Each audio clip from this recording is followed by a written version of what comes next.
Spinella gjykatën vlla.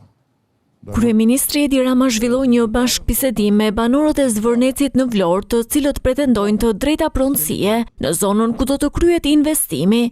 Në dallim nga Sazani që është tokë shtetërore, thotë Rama, në Zvërnec, pronarët e tokave merren vesh privatisht me investitorët. Kur ka dalë për herë të parë shpreha e interesit nga ana e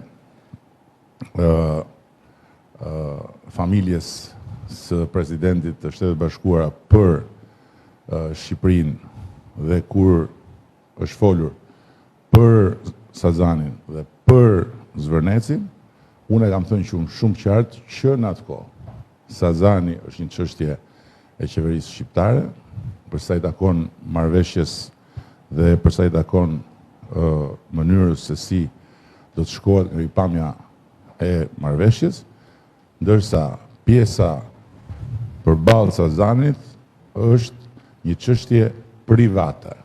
Por banorët pretendues për këtë pronë thanë se janë ende në gjyq për pronësinë, ndërsa hodhën akuza për falsifikim të dokumentave. Çështja jonë është akoma duke u gjykuar. Unë pas nesër jam në gjyq.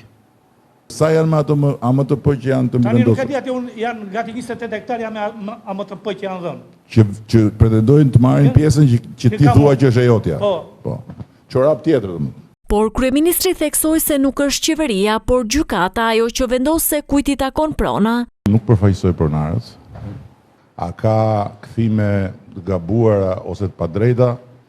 Me siguri ka plot, nuk diskutohet, por këtë nuk e vendos unë, këtë nuk e vendos qeveria, këtë e vendos vetëm gjykata. Lajm të mire konsideroi ngrirjen e fondeve nga investitori tek shitësi, ndërsa thekson se hetimi i prokurorisë do të sqarojë përfundimisht çdo pretendim, ndërsa paratë do të shkojnë tek i Zoti. Nëse në këtë proces juve që thoni jeni në gjykat, apo kushdo qoftë tjetër që ka pretendime do të shkojnë në gjykat, nuk mund të vi të pretendojnë në rrugë. Do të merrni nga gjykata letrën që jeni pronar legjitim trashëgimtar, atëherë ju do keni akses në atë fond dhe do merrni paratë. Edhe përpara socialistëve të Vlorës, Rama përsëriti se ndërtimi i rezortit nuk do të anullohet, ndërsa si krahasim se çfarë do të thotë për turizmin investime të tilla, solli malin e zi. Në momentin që bëhet ai investim në Zvërnec, unë nuk e egzagjeroj fare. Vlora bëhet pika ku s'ka nevojë më të kuturistëve të hikësh shumë larg. Një koment e kishte edhe për kushtet e vendosura nga protestuesit. Po shqyr zotit kanë 5 kushte, kushti i parë është jep dorëheqjen, që do të thotë ik ti pastaj bëj këto të 4 tjerat. E keni pa s'kan as logjik, janë dhe dërras. Bashkë edhe me një përgjigje për ata që i kërkojnë dorëheqjen.